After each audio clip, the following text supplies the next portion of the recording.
பாஜகவிடம் கட்சியை அடகு வைத்த விஜய். புஷி ஆனந்த் அதிருப்தி. அதாவது கரூரில் தமாக கூட்டத்தில் ஏற்பட்ட நெரிசலில் 41 பேர் உயிரிழந்த சம்பவத்தில் உச்சநீதிமன்றம் சிபிஐ விசாரணைக்கு உத்தரவிட்டுள்ளது.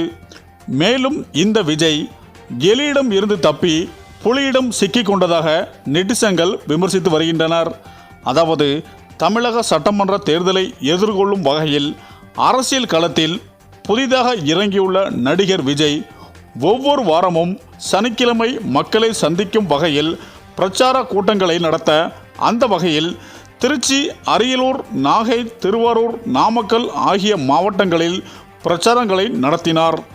இதனைத் தொடர்ந்து கரூரில் நடைபெற்ற கூட்டத்தில் கூட்ட நெரிசலில் ஏற்பட்டு 41 பேர் உயிரிழந்தனர். இந்த சம்பவம் நாட்டையே அதிர்ச்சி அடைய வைத்தது. இந்த சம்பவத்தை அடுத்து தமாக நிர்வாகிகள் கைது செய்யப்பட்டனர். அக்கட்சி பொதுச் செயலாளர் புஷி ஆனந்த் மற்றும் சிடி நிர்மல்குமார் எந்த நேரமும் கைது செய்யப்பட வாய்ப்புள்ளது. இந்த சூழ்நிலையில்தான் சென்னை உயர்நீதிமன்றம் அமைத்த சிறப்பு விசாரணை குழுவிற்கு எதிராக உச்சநீதிமன்றத்தில் தமாக சார்பில் மனு தாக்கல் செய்யப்பட்டது. இந்த மனுவில் தமிழக போலீசார் மீது குற்றம் சாட்டப்பட்ட நிலையில் அதே போலீசார் வழக்கை விசாரித்ததால் எப்படி நியாயம் கிடைக்கும் என கேள்வி எழுப்பி சிபிஐ விசாரணைக்கு கோரிக்கை விடுக்கப்பட்டது. மேலும் இதனை ஏற்றுக்கொண்ட நீதிபதிகள் மகேஸ்வரி மற்றும் ஆச்சாரியா தலைமையிலான அமர்வு கரூர் கூட்ட நெரிசல் சம்பவத்தை சிபிஐக்கு மாற்றி உத்தரவிட்டது.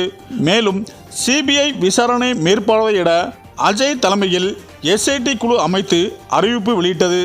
இந்த நிலையில் சிபிஐ விசாரணைக்கு மாற்றப்பட்டுள்ள நிலையில் விஜய் எலியிடம் இருந்து தப்பி புலியிடம் மாட்டிக்கொண்டதாக நெட்டிசன்கள் கமெண்ட் செய்து வருகிறார்கள். அதாவது தமாக எலி பூனையிடம் தப்பி பாம்பிடம் தஞ்சம் புகுந்துள்ளது. விஜயின் அரசியல் சகாப்தம் முடிந்தது. பிஜேபிக்கு இன்னொரு அடிமை தயார். அதாவது இனி டிவிகே கட்சி பிஜேபிக்கு செம்பு தூக்கியே ஆகணும். கொள்கை எதிரியோ இப்போ விமர்சனம் செய்ய சொல்லுங்க பார்ப்போம் எனவும் எலிவாளை விட்டுவிட்டு புலிவாளை பிடித்த அணில் இனி தப்பவே முடியாது என சமூக வலைதளங்களில் கிண்டலித்து வருகிறார்கள். மேலும் விஜயின் அரசியல் எதிர்காலம் தற்போது ஒரு முக்கியமான கட்டத்தை எட்டியுள்ளது.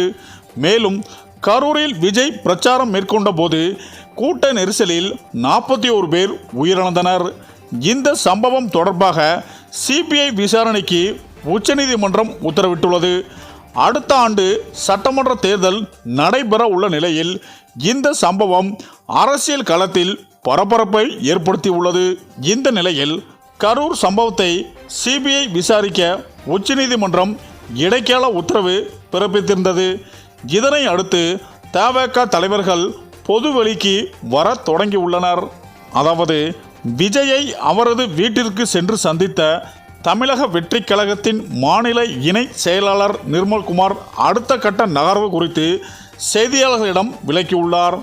அதாவது பாதிக்கப்பட்டவர்கள் தங்களுக்குள் என்னென்ன கேள்விகள் இருக்கிறதோ அதை உச்சநீதிமன்றம் வாயிலாக எழுப்பியிருக்கிறார்கள். இந்த தீர்ப்பு கண்டிப்பாக மக்களுக்கான தீர்ப்பு. கடந்த 2 வாரத்தில் நடந்தது எல்லாம் டிராமாவாகவும் பார்த்துருப்பீங்க. எல்லா விஷயத்தையும் நீங்கள் பார்த்துருப்பீங்க. உச்சநீதிமன்றம் நிறைய வழிகாட்டுதல் கொடுத்திருக்காங்க. எப்படி விசாரணை நடக்கணும் குறிப்பிட்டிருக்காங்க. எங்கிட்ட என்னென்ன ஆதாரங்கள் இருக்கிறதோ எல்லாத்தையும் விசாரணை ஆணையிடம் நாங்கள் கண்டிப்பாக கொடுப்போம். கண்டிப்பாக நீதி வெல்லும். ஒரு மோசமான அரசியலை தமிழக மக்களுக்கும் அனைவருக்கும் பார்த்துட்டு இருக்கிறோம். இந்த மாதிரி ஒரு மோசமான அரசியலை யாரும் எதிர்பார்க்கவில்லை. தமிழகத்தை ஒரு நல்ல நிலைமைக்கு மாற்ற வேண்டும். எங்களுடைய தலைவர் அரசியலுக்கு வந்திருக்கிறார். இத்தகைய அரசியலை தமிழக மக்களுடைய முழு ஆதரவுடன் மிகப்பெரிய ஒரு நிலைமை எடுத்து செல்ல வேண்டும். எங்களுடைய கட்சியிலேயே எங்களுடைய தலைவர் உள்ளிட்ட எல்லோரும் சாமானியர்கள். தலைவர் ஒவ்வொரு விஷயமும் அவருடைய வாழ்க்கையுடைய அவருடைய சொந்த உழைப்பால் இந்த இடத்திற்கு வந்திருக்கிறார். மேலும் இந்த விசாரணை எல்லாம் நிறைவு பெறும் பொழுது தமிழக மக்களுக்கு உண்மை தெரிய வரும். அன்றைக்கு வெளிச்சத்துக்கு வரும். கண்டிப்பாக விரைவில் விரைவான செய்தியாளர்கள் சந்திப்பை நாங்கள் நடத்துவோம். எங்களுடைய தலைவரும் கரூர் மக்களை, அந்த பாதிக்கப்பட்ட மக்களை சந்திக்க உள்ளார். மேலும் இந்த 2 வாரத்தில் நாங்கள் எதுவாக பேசியிருந்தாலும் அரசியலுக்காக பேசுகிற மாதிரி இருந்திருக்கும். அரசியலுக்காக இதை செய்ய நாங்கள் விரும்பவில்லை. ஏன்னா பலியானது எங்களுடைய சொந்தங்கள், எங்களுடைய உறவுகள், எங்களுடைய நண்பர்கள்.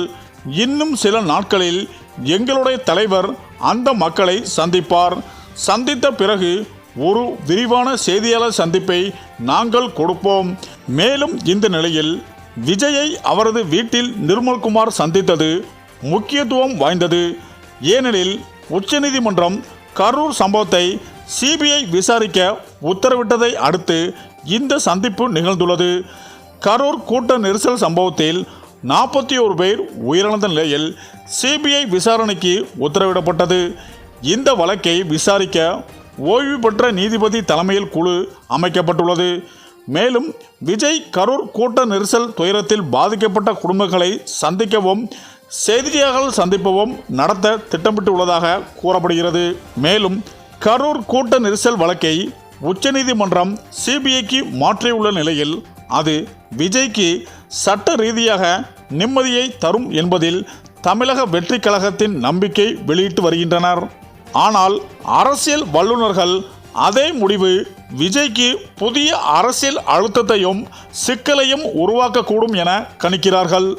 மேலும் இந்த சூழ்நிலையில் எடப்பாடி பழனிசாமிக்கு இது ஒரு அரசியல் வாய்ப்பாக மாறலாம். ஏற்கனவே பாஜக மற்றும் அதிமுக இடையே மீண்டும் கூட்டணி உருவாகி வரும் நிலையில் விஜயின் தமாக கட்சி அந்த கூட்டணிக்குள் இழுக்கப்படும்.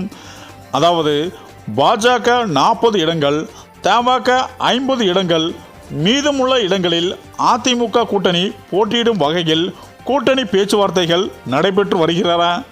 மேலும் விஜய்க்கு துணை முதல்வர் பதவி வழங்கும் வாய்ப்பை எடப்பாடி முன் வைக்கவில்லை என்றாலும் அதே நேரத்தில் அதிகார பகிர்வு இல்லை, தேர்தல் நேர கூட்டணி மட்டுமே என்கின்ற நிபந்தனை வைத்து எடப்பாடி அழுத்தம் கொடுப்பார் எனவும் தகவல்கள் வெளியாகி உள்ளன. ஏற்கனவே விஜய்க்கு எதிராக வருமான வரித்துறை விசாரணைகள் தீவிரமடைந்துள்ள நிலையில் சிபிஐ வழக்கின் பெயரில் டெல்லி அரசியல் மேலும் அழுத்தம் கொடுக்க அதிக வாய்ப்பு இருக்கிறது. இதனால் சட்ட ரீதியாக நிம்மதி கிடைத்தாலும் அரசியல் ரீதியாக விஜய்க்கு இப்போது ஒரு கடுமையான சோதனை தொடங்கியுள்ளதாக வல்லுநர்கள் மதிப்பிடுகிறார்கள் என அரசியல் வட்டாரத்தில் பரபரப்பாக பேசி வருகின்றனர். சரி, இந்த வீடியோ பற்றிய உங்கள் கருத்துக்களை கமெண்ட்ல சொல்லுங்க. மேலும் வீடியோ பிடித்திருந்தால் லைக் பண்ணுங்க, ஷேர் பண்ணுங்க, மறக்காம நம்ம சேனலை சப்ஸ்கிரைப் பண்ணிக்கோங்க. நன்றி.